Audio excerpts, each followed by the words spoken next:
Hello, my name is David Hopper, and this video is part of a larger series of videos that follow the alphabet from A to Z. Each letter represents a different part of the process for launching new ministries, new campuses, and new churches. Today, we are talking about the letter Y, and Y is for your succession plan. Now this word, succession, it refers to the people you leave to carry on your mission after you move on. The word legacy refers to the customs, the traditions, and heritage that others will inherit from you.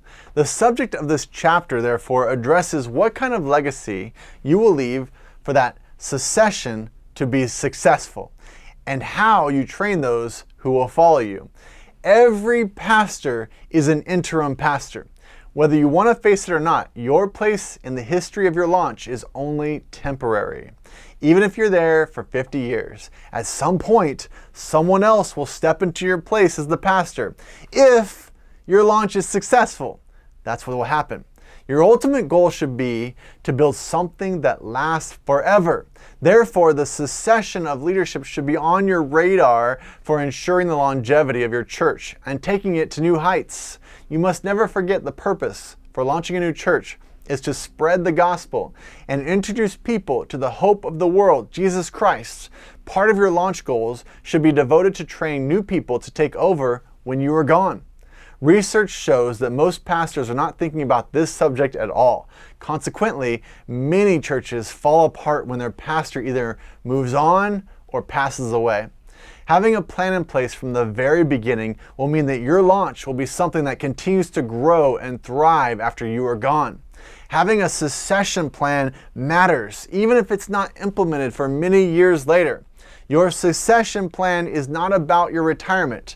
Many pastors never retire. They simply move on to new endeavors. Your succession plan is about advancing what you have started with seamless, fruitful leadership transitions.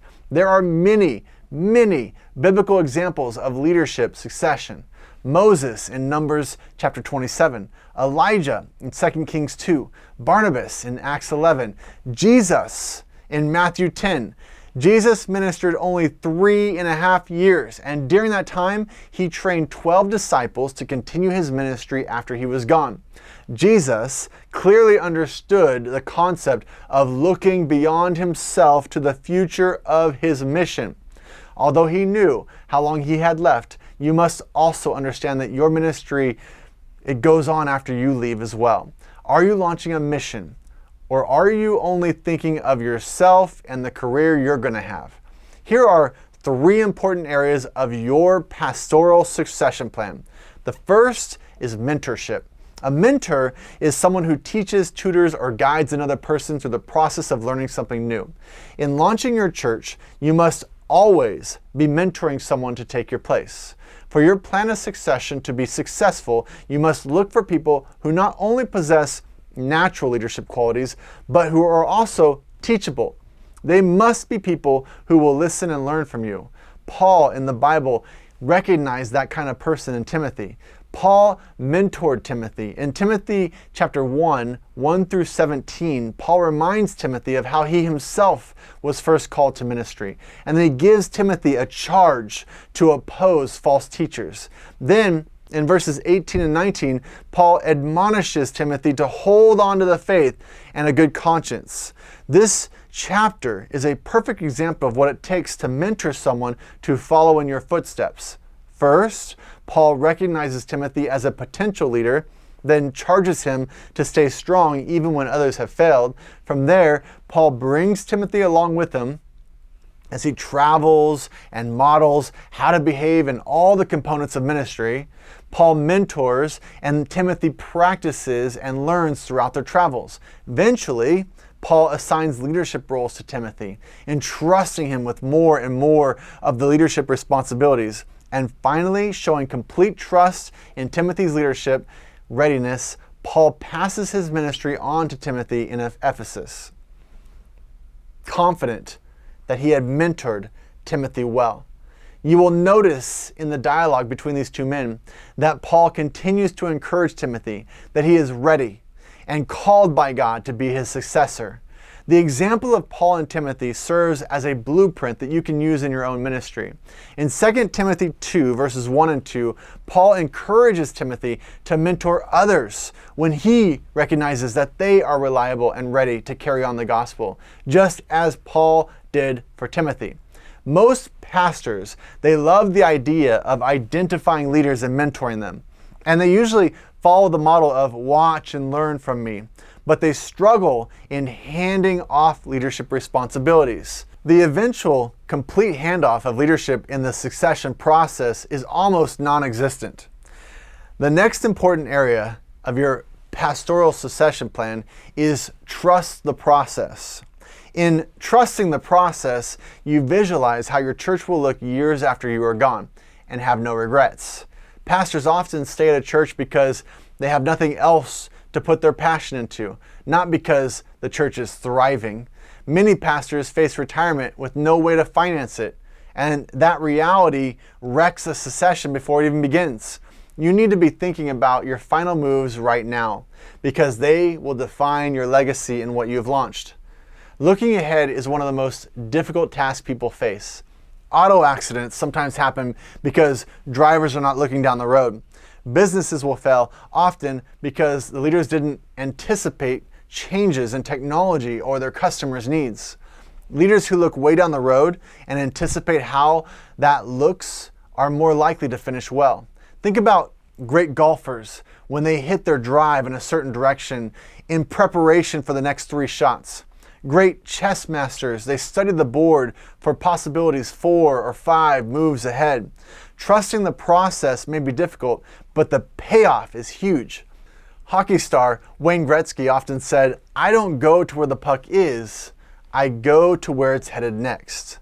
If the new leader and outgoing founder can peacefully and respectfully trade places, the transition will be more like a wedding celebration between the new pastor and the church. But if the outgoing founder is reluctant to give up his place, the transition will feel more like a funeral than a celebration. The next important area of your pastoral succession plan is to stay flexible. New churches are typically known for their flexibility. Growth can come quickly, and launching new initiatives can become regular and rapid. Now, as a church ages, flexibility becomes more difficult. Customs become the norm, and people become resistant to change. Just because something has worked in the past does not mean that it will always work in a constantly changing world. When your ministry or church becomes stagnant, it loses the very life that brought it into existence in the first place. Churches and Christians that die on the vine have become satisfied, and they've lost their vision to save the lost. Matthew 9, verses 17 and 18 says this, "Neither do people pour new wine into old wineskins. If they do, the skins will burst. The wine will run out and the wineskins will be ruined.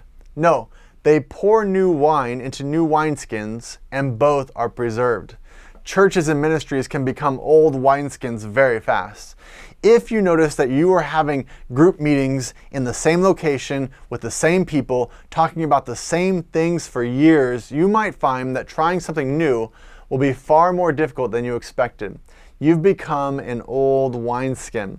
The secret is to stay flexible, stay open to new ideas, adaptable to the changing environment, and accommodating in new circumstances. Edmund Chan said, "One of a pastor's main roles is to mentor and develop leaders." Jesus linked discipleship to leadership development. Your succession plan will be your ultimate test of mentorship and leadership development. Your succession plan will reflect your ability to stay flexible in your own journey and how God is continuing to develop and move you to the best place for the kingdom of God.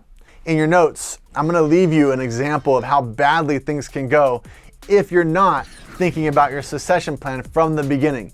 And it's going to be through the story of the Crystal Cathedral. Take some time to explore those links and think about how your ending will be different in the ministry or church that you're launching. In your notes, I put some homework and important tasks to take care of before we get together. Take the time to do those things. They matter. And I look forward to talking with you more in our next time of coaching.